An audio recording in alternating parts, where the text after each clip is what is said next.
Springfield's pure classic rock. 104.7 The Cave.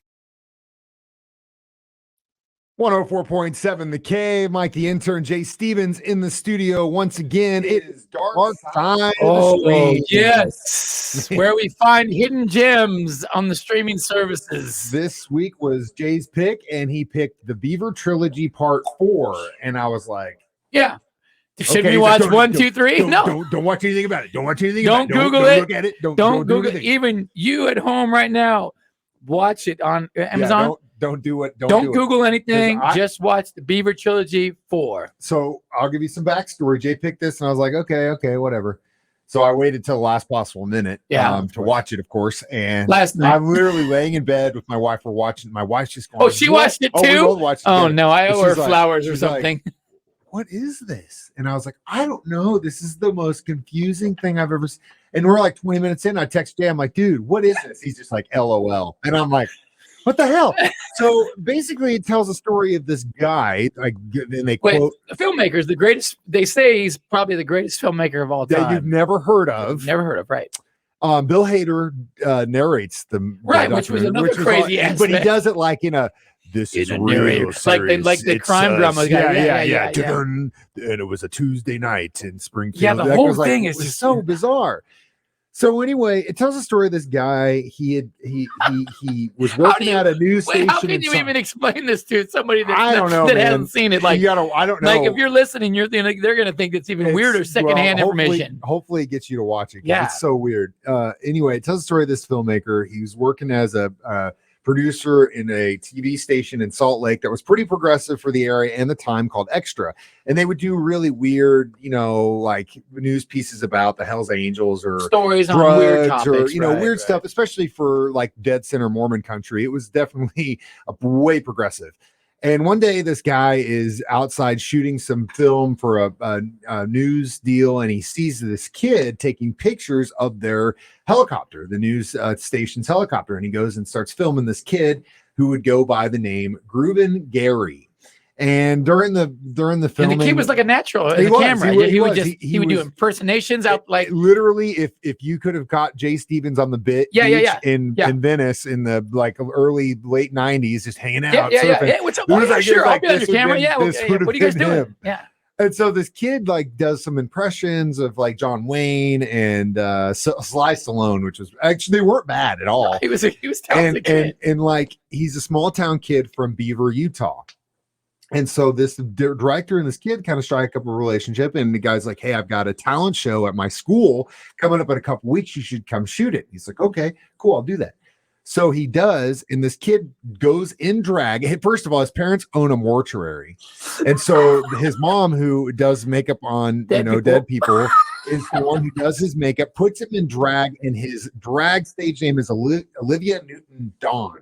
And basically, he and his friends make this parody of an Olivia Newton-Dawn song, and it does not go well at all. No, and at first, you're kind of watching this thing, and you're like, is this real life?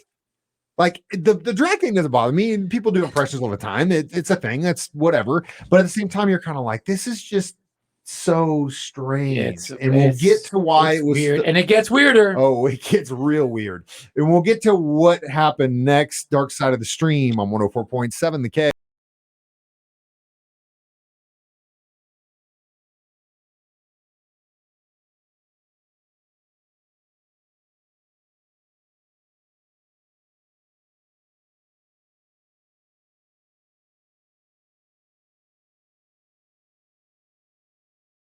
One 104.7 The Cave. Jay Stevens, Mike the Intern, back in the studio. It is Dark Side of the Stream. Today we are discussing the documentary Beaver Trilogy Part 4. I know what you're asking yourself. Wait a minute, Part 4 of a trilogy. How does that work? Well, the documentary is Part 4 of what is been called the greatest movie you've never seen or heard of. Which I'll take some. I'll argue that all day. It's not that great. But back to what we were talking about. So this guy makes this film.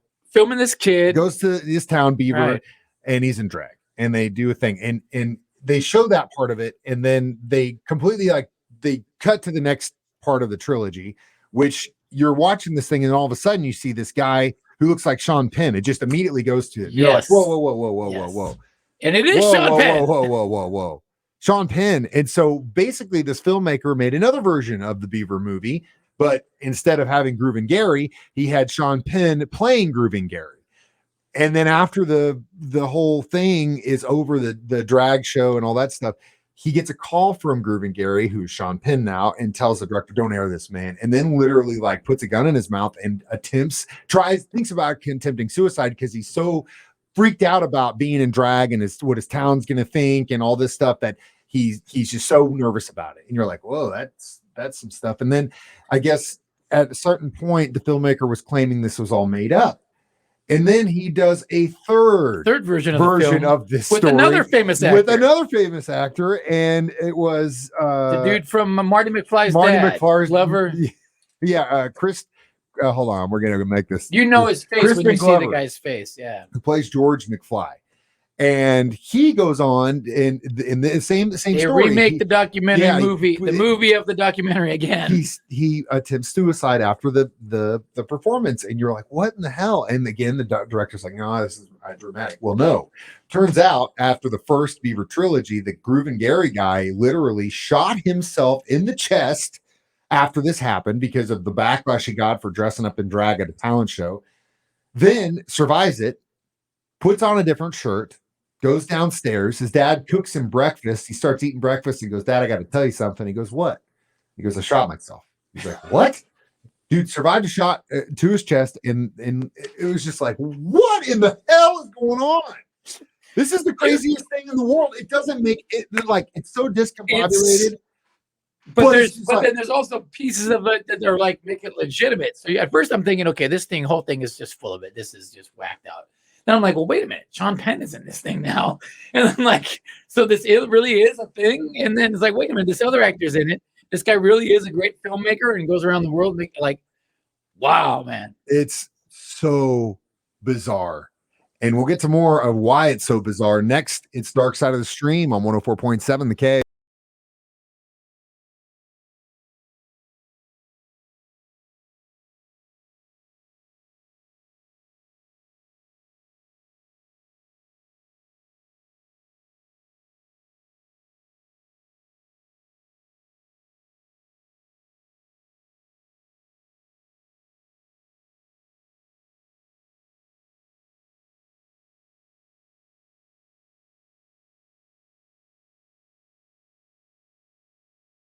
.7 The K. Mike the Intern, Jay Stevens back in the studio. It is Dark Side of the Stream. We're trying to make sense of what is known as the Beaver Trilogy Part 4. And as we were talking in the break, Jay made a really good point, which was this is such a weird. He goes, "Is this the weirdest one we've watched?" It's definitely the weirdest. It's in the top 3 for sure. Yeah. I would still say Abducted in Plain Sight. Well, Abducted in Plain Sight had some weird stuff going on, but you could follow on the story. This one, very hard to follow the story. It's so weird. They kind of were shooting a documentary about a kid, and then they try to make a movie about that, and they make another movie about that, and then this is a documentary about all of that. It's layers of deepness. Best before he started, he goes, I don't know how the hell we're going to explain this to people. People listening right now are probably like, what is Mike and Jay talking about?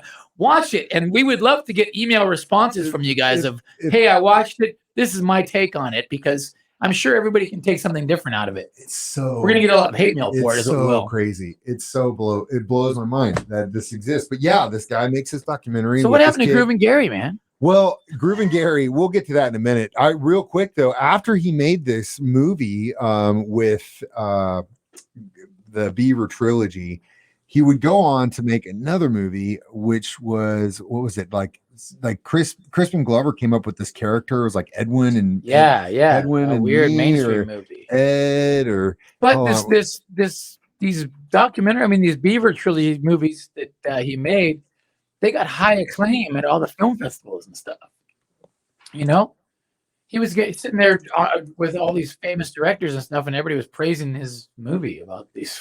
That's the thing I just don't understand. The greatest filmmaker nobody's ever heard of. Everybody was praising. They said Ruben and Ed. That's the other movie he made. Which I'm sure that one's weird. I don't know if we want to go down that rabbit hole another day. That's the thing. Like, it's so cult classic or something. Bizarre. The Ruben Ed thing. I really don't understand how that even got made. I think they made what $15,000 at the box office. Oh my goodness. But I don't understand why everyone was saying this guy is a great filmmaker, because it's literally just weird stuff. But yeah, I still don't even really think I understand. I understand that there was this movie with this guy, and he was really bent up about it, tried to kill himself, and then this director tried to make different movies based on this story, because it's a crazy story. But the director, I think, lacks some really interesting keys as far as being a director, as far as telling that story, and maybe that's why it was so weird. But yeah, you have this. It's so hard to explain it, because you really can't explain it unless you hear it. It's like trying to describe early Pink Floyd songs. It's like I can't describe. Or like trying to describe like a dream, a weird dream. Yeah, it's like you can't. You got to be there. So you have to see it. But good for you. You can see it on Amazon. Yeah, or you can watch it for free on Tubi. It's on there too. Yeah, it's on Tubi for free. So we're giving you some free stuff to watch. It's called the Beaver Trilogy Part 4, and we in a few minutes will discuss our thoughts on it and rate it. Next, Dark Side of the Stream on 104.7 The K.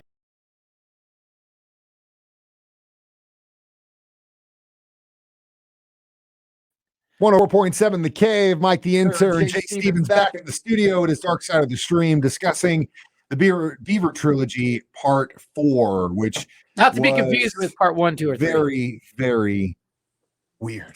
It's just so strange, and it's crazy. And Groove and Gary, like we mentioned, after this would go on to live I think he survived until 2009 after this went down, and was just kind of a guy, you know. Everyone, his sisters had nothing but good things to say about him. Never his made families, it no. I think he just wanted to live and drive his cool car. Thing. He did get married to a woman who he lived with until the end of his life. Did he ever get to meet Olivia Newton-John? I don't know. Because he kind of almost is very. When they found that Xanadu poster with the Newton-John, I thought it was funny, but at the same time, I was kind of jealous, because I want that poster.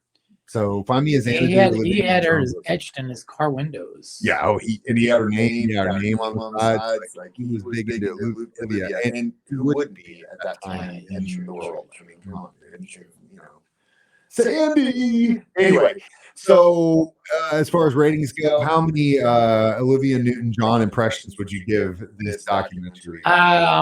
3, because that's literally what I was going to say. Because it was worth watching, because it was so weird. But like you said, the world is no different with this in it or not in it. It does not change the world. How long was this thing? 2 hours?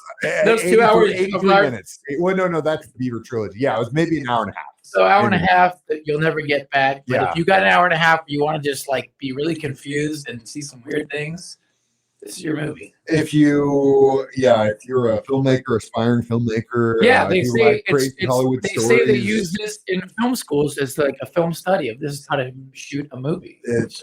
I don't know, man. It's no Star Wars, but definitely no Star Wars. It's definitely no the Return Home, Voyage Home, Star Trek either.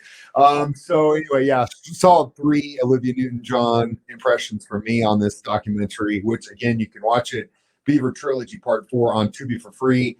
And next week it's my turn. And since I've been feeling nostalgic recently, I think for my pick, I'm going to do the Orange Years documentary, which is about Nickelodeon. Oh, nice. So you probably got a little bit of that, because they started at the end of your teen year. Well, I think my kids my oldest daughter, there was the slime thing. Plenty of stuff for me. Yeah, I'll be down with that. Where is it at? I believe it's Netflix. It's Netflix or Hulu, one of the two, but I know we can find it either way. So yeah, the Orange Years documentary is the next episode we're going to watch on Dark Side of the Stream, which will also be our 50th episode. And then 50 episodes. Every time we do a new one, I'm like, I can't believe we're still doing this. Someone sent us a piece of wood for our anniversary. As always, you can watch us do this live on Facebook. You can always download it as a podcast on our 104.7 The Cave app. This has been Dark Side of the Stream. Jay Stevens, Mike the Intern, 104.7 The Cave. Springfield's pure classic rock. 104.7 The Cave.